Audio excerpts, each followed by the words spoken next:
On Discover Yourself Today, we discuss how to get out of a rut.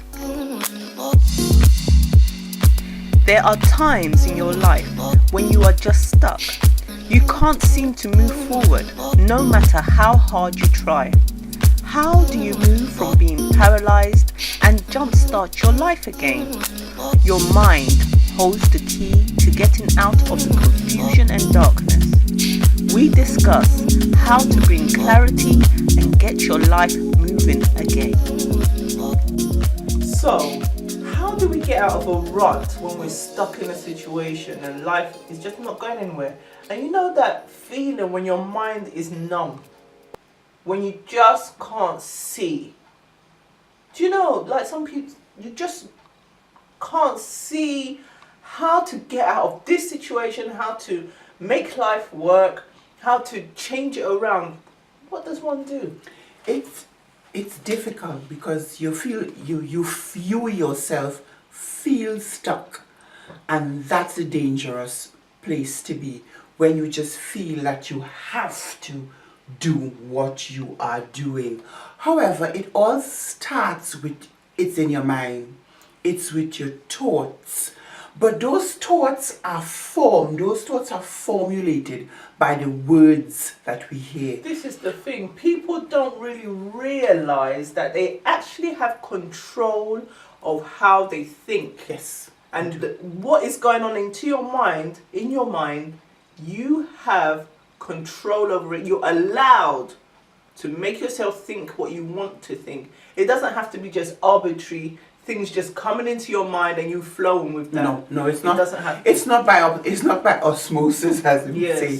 It's the words that you hear daily, constantly. However you're hearing them, whatever media you use to hear that, what people are saying to you, what you might have heard in your childhood, in your past, whatever. One of the things that their motto was, the mind is a dangerous thing to waste. Ooh. And it really got to me. The mind is a dangerous thing to waste. Because in your mind, the words that you hear is like a recorder. If you keep playing that over and over and over and over again, that is what form your thoughts. Yes. That is your prison. That is your entrapment into any part, into discovering, into moving. It's that action, action. Whatever action you're taking is because of what you've heard. Yes. Yeah. And that has caused you to believe it. When we spoke last time, we spoke about the fear. Did in your mind, the thing about it is that if you think about it, and I mean, let's be realistic here. A woman, however, let's say a 5'5" woman with, that is 135 pounds, she's not clinically obese as the doctor would say or whatever. Really, this tiny little spider, can it hurt you? No. But fear will paralyze you. You see this little spider and you cannot move. Or you will jump the highest fence, or do something down, or go totally crazy because of this little spider. What is the fear? This is. And again, because you keep repeating it in your mind, what can the spider do? Can the spider really kill you? No, it can't. So where does our thoughts, how does this work with our thoughts? Where does it come from? Where does all this thinking come from? The words. So the words that we're constantly hear. So if from childhood your parents are always saying, oh, you're never going to be any good at sports, sit down, you're going to hurt yourself all the time. You grow up thinking, oh, I'm not good at sports. I don't want to hurt myself. Yes. I'm going to sit down here. That's an extreme point. But it is. Subtly as well, there's subtle words people can use on you. And people do, they think it's well thinking. They're not really thinking that, that it's bad. That's right. They don't. No. Like, oh, sorry to say this. I love her dearly, but my niece's mum, I said to her, don't say that to your daughter. She's saying, oh, the little brat. Yes. Oh, the little brat. Yes. Oh, she's saying it lovingly, not horribly, but she's saying the little brat. And I'm thinking, you are gonna make her believe she's a brat. That's it. She's not a brat. She's a lovely little girl. She's wonderful. I mean, every child is naughty and does their thing, but that word, even though it's innocently said, she's not saying it to her child, but she doesn't realise that is a seed being planted. That's it. It's a thought. It's a thought. And once those words formulate thoughts, then those thoughts bring about feelings of fear, of love, of kindness. Yes. Those are the feelings. Out of those feelings that we have now, because if the spider's in that corner, I'm not going there. That's a decision.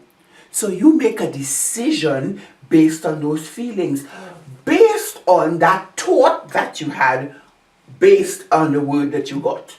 So if someone's stuck in a rut right now, and they're in the darkness of their mind, they can't see their way through, what should they be doing? Get different words.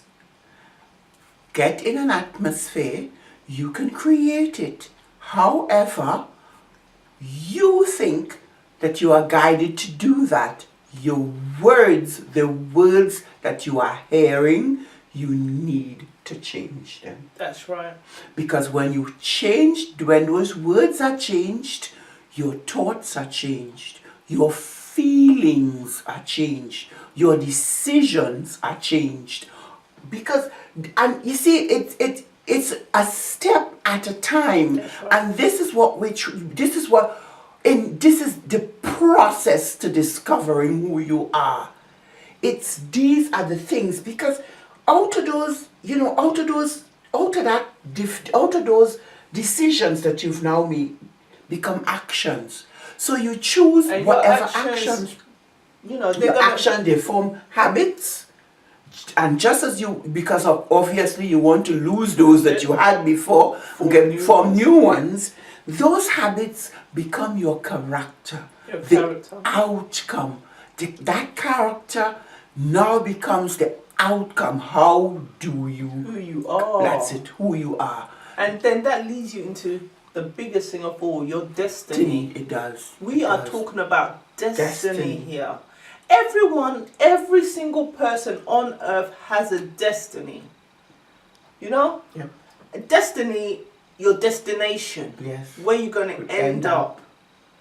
Now, we affect our destiny dependent on our character. Yeah.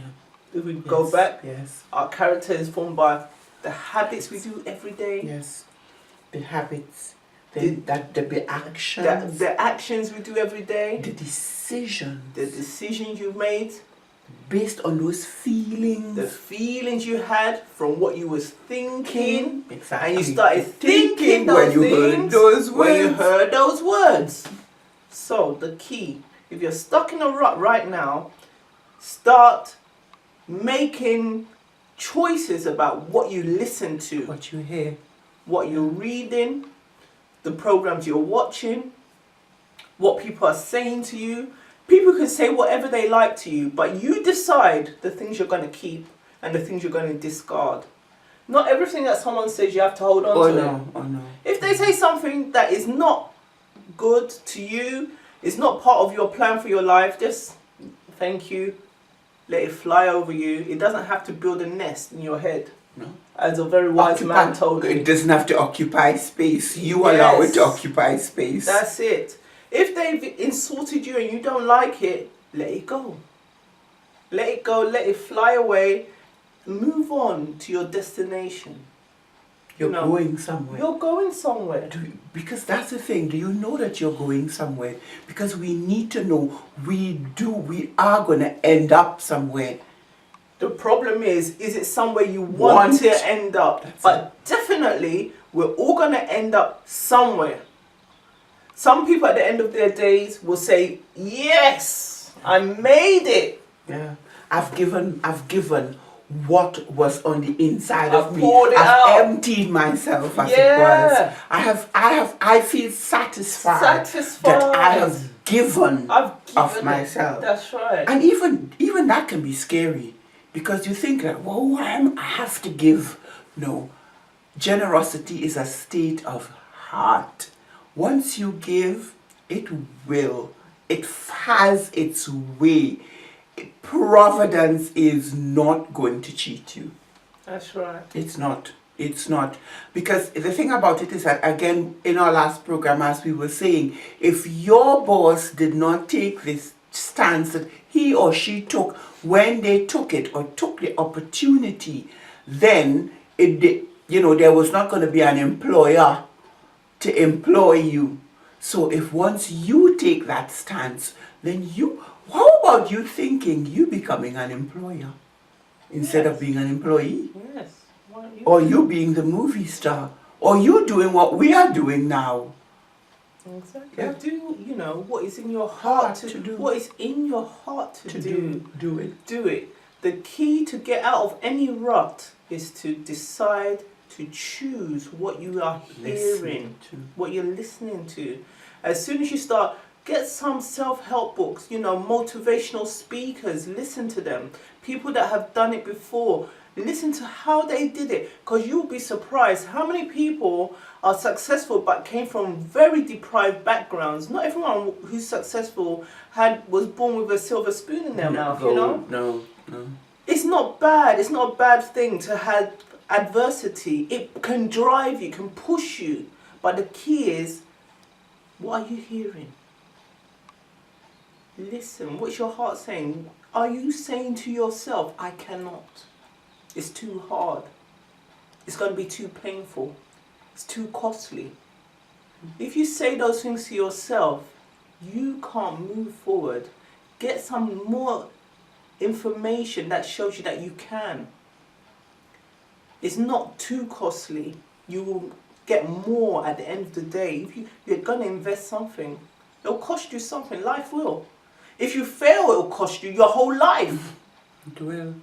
It is. It's going to cost. It's amazing because, and just simply you look at it and you think, it's like what, 7, 8 years ago, a whole country rallied together with just words, yes, we can. Yes, we Can you imagine? That was all that President Obama